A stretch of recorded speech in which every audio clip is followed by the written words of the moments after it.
Hello po, magandang araw po sa ating lahat. Ngayong araw na ito ay may ipapakita pong recipe sa inyo si Mama Yeps. Hello po Mama Yeps, ano po ang ipapakita mong recipe ngayong araw na to? Magandang araw po sa ating lahat. Ngayong araw na to ay gagawa na naman po tayo ng isa sa mga sikat na tinapay ng mga Bisaya. Ito ay yung tinatawag namin na red pie or sa mga Bisaya, ang tawag din po dito ay bahog-bahog. So, ito na po yung ating mga sangkap. Uunahin ko pong ipapakita sa inyo yung ating sangkap para sa ating filling or yung palaman ng bahog-bahog. Maglalagay po tayo ng 4 cups ng fresh milk. Kung walang fresh milk, pwede rin po yung evap milk. And then, itong ating mga lumang tinapay. So, ito ay pandesal to siya na medyo luma na. Hiniwa ko lang siya ng maliliit na cubes.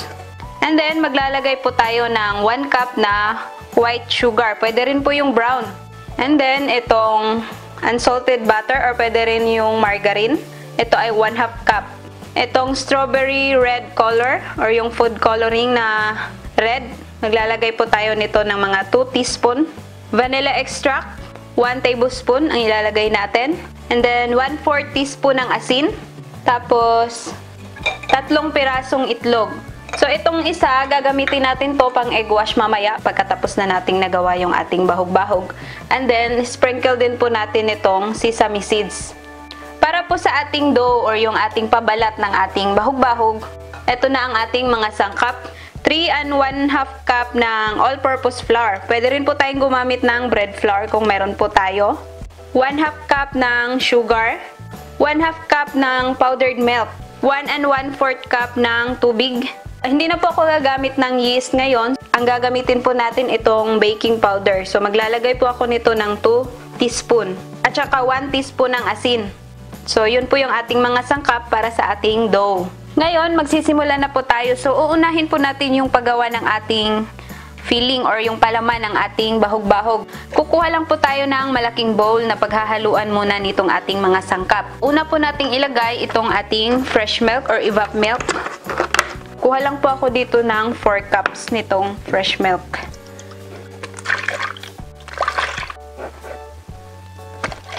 Ayan, 3 cups lang po muna yung ilalagay ko. Tsaka ko na dagdagan ng 1 cup pag naihalo na natin yung tinapay para matansya natin at hindi siya masyadong basa. Ngayon, ilalagay na po natin itong ating sugar para matunaw.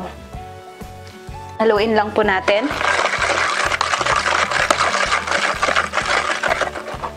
And then, isunod po natin itong ating asin. Mix lang po natin ng maigi hanggang sa matunaw po yung ating sugar at asin. And then, isunod ko na din po itong ating 3 pirasong itlog. Ayan. Haluin lang natin. Yan, pag nahalo na natin ng mabuti, pwede na nating isunod yung ating vanilla extract. Lalagyan ko po ng 1 tablespoon itong vanilla extract. Ito ay pangdagdag bango po dito sa ating tinapay. And then, pwede ko na rin pong lagyan itong ating food color na red. So, ang dami po nito, depende po sa kung gaano katingkad po yung kulay na gusto natin sa ating magiging bahog-bahog. So, lalagyan ko muna siya ng 1/4 teaspoon. I-adjust na lang po natin mamaya. Titingnan po natin kung gaano siya kapula or katingkad yung kulay niya. Ayan, haluin muna natin. Kung medyo maputla pa, dagdagan natin mamaya pag naihalo na natin yung ating tinapay. So, ngayon, pwede na nating ilagay itong ating mga na-slice na lumang tinapay. Ibababad lang po muna natin to para ma-absorb ng tinapay yung ating mga liquid ingredient. Pe-press po natin para ma-absorb ng tinapay yung ating mga liquid. Kaya kung meron po kayong mga lumang tinapay dyan na hindi nyo na nakakain ng mga ilang araw, huwag nyo pong sayangin. Huwag po ninyong itatapon kasi pwede pa natin yung gawing masarap na tinapay tulad nitong bahog-bahog. Basta hindi lang po siya inaamag or yung nagmo-molds pa, pwede pa po yun. Ilagay nyo lang po sa inyong ref kung ayaw nyo nang kainin. Tapos pwede nyo gawin kung kailan kayo free na gusto nyo gumawa nitong ating recipe ngayong na tinapay.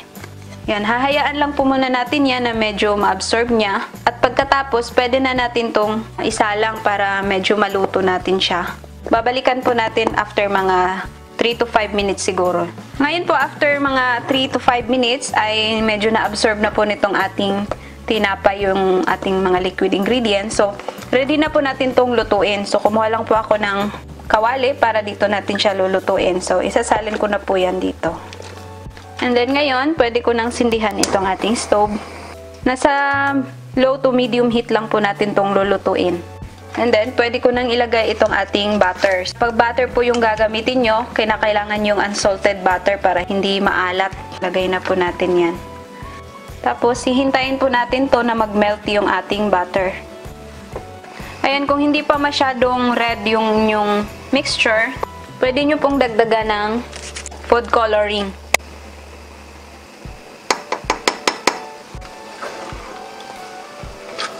Kung gusto nyo po sa inyong bahog-bahog na yung texture ng inyong palaman ay pinong-pino, pwede nyo po siyang durugin para mapino. Pero ako gusto ko yung medyo may mga buo-buo na tinapay na makikita pag in-slice natin. Kaya hindi ko po siya gaanong dudurugin. Hihintayin po natin to na medyo lumapot po yung ating mixture, na medyo mag-dry siya. At hihinaan nyo lang po yung apoy para hindi masusunog at hindi manikit. Kung yung gamit po ninyo na lumang tinapay ay medyo matatamis tulad ng cake o yung basta ng mga tinapay na matatamis, i-adjust nyo lang po yung sugar. Huwag nyo po masyadong damihan para hindi siya tatamis lalo. Yung 1 cup na sugar dito, pwede nyong bawasan, or kung medyo natatabangan pa kayo, pwede nyo rin pong dagdagan. Medyo tunaw na yung ating butter. So, hihintayin na lang po natin to na mag-dry. Kaya na po, nag-dry na po itong ating mixture. So, ito ay ready na po natin itong hanguin. Kasi okay na po siya, oh. Wala nang mga liquid na nakikita. Medyo lumapot na din po yung ating mixture. Ayan, pwede na nating patayin yung ating stove at ililipat ko siya dito.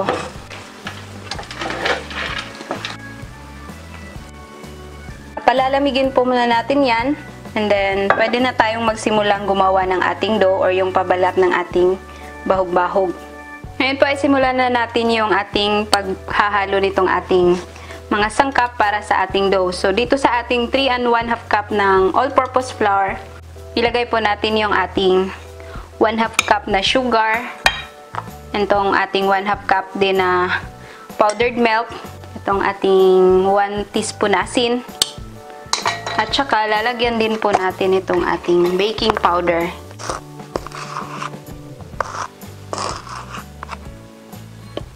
Paghalo-haluin muna natin itong ating mga dry ingredient.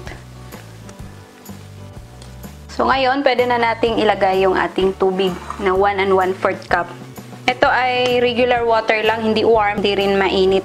Hindi na kailangan yung warm kasi yung gamit natin ay baking powder lang naman. So okay lang kahit hindi mainit. Hahaluin lang natin hanggang sa mabubuo po natin to na parang dough.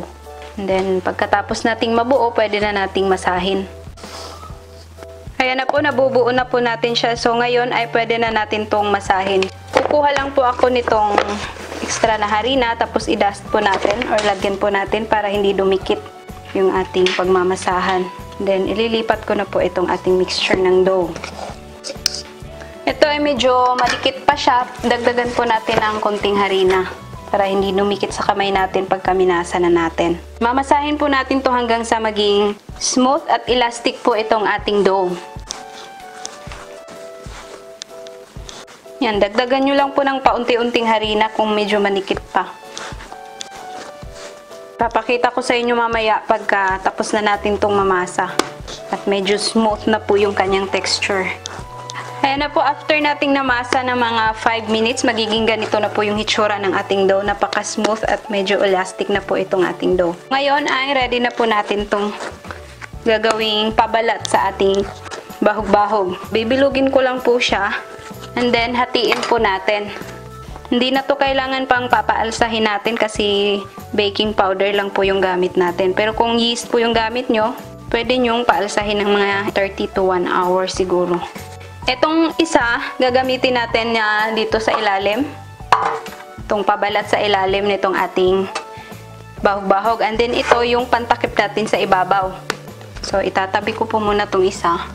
Ayan po, ito po yung gagawin natin muna. Lagyan lang po natin ng harina yung ating surface para hindi siya dumikit. And then, gagamitan po natin to ng rolling pin para ma-flatten or medyo mapahaba po natin siya. At magiging manipis po yung kanyang kapal. Yan, pahahabain lang natin hanggang sa makuha natin na magkasya na po siya dito sa ating baking pan na gagamitin.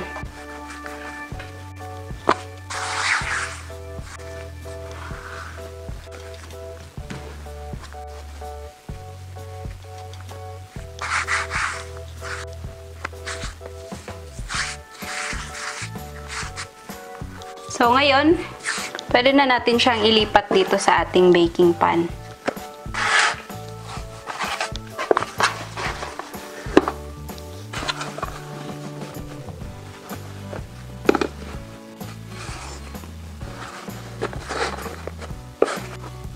Pagkalagay natin, yung isa na naman po yung gagawin natin. Yung isang pabalat para pantakip natin dito mamaya. So, itatabi ko po muna to. Ngayon pong ready na yung ating pabalat at malamig na din po itong ating palaman. So, pwede na natin tong ilagay dito. Yan, ipa-flatten lang po natin tong ating palaman. Yan, ayusin lang po natin para magpantay po yung kanyang kapal. So, ngayon, pwede na natin tong takpan itong ating pabalat. Or hihiwain ko po pala muna dito yung mga excess na harina sa gilid or yung dough sa gilid.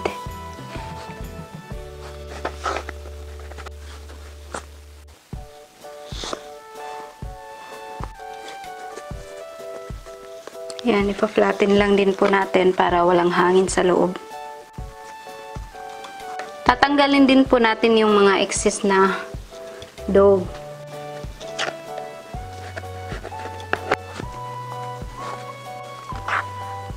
And then, ang gagawin natin, parang itak-in natin yung gilid niya.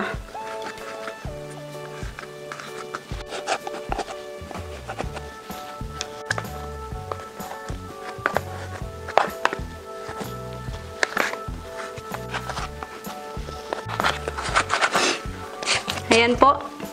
Kailangan nakasealed po yung gilid niya para maganda siyang tingnan at hindi aapo po yung ating palaman. And then, kanina pala, nung bago ko ito nilagyan nitong pabalat, yung ating baking pan, pahiran po natin ng lard or margarine para mabilis po natin siyang matanggal mamaya, hindi siya didikit. Ngayon, ay tutusukin po natin yan ng tinidor para lalabas yung hangin. And then, ihanda na po natin yung ating itlog. Dahil, ibabrush po natin yung ibabaw para maging golden brown po pagkaluto na. Papahiran lang po natin. And then, ngayon pa lang po, pwede nyo nang i-preheat yung inyong oven sa 375 degrees Fahrenheit. Ayan, pagkatapos nating napahiran, lalagyan na po natin itong ating sesame seeds. Ito ay optional lang po kung gusto nyo pong lagyan ng sesame seeds or pwede na rin po na wala. So yan, bubudburan lang natin yung ibabaw. Hihintayin na lang po natin na matapos yung ma-preheat yung ating oven, tsaka na natin to isasalang. So basta yung settings ng ating oven ay 375 degrees Fahrenheit. Ngayon po, dahil na-preheat na natin yung ating oven, so lulutuin na po natin tong ating bahog-bahog. Yan, i-bake po natin yan ng mga 20 to 30 minutes or hanggang sa makikita natin na medyo mag-golden brown na po yung kanyang ibabaw. Ngayon po, after 25 minutes, ay magiging ganito na po yung kulay ng ating bahog-bahog. Tamang-tama na po yung kanyang pagkaluto. So ngayon, ay palalamigin lang po muna natin to bago natin hiwain.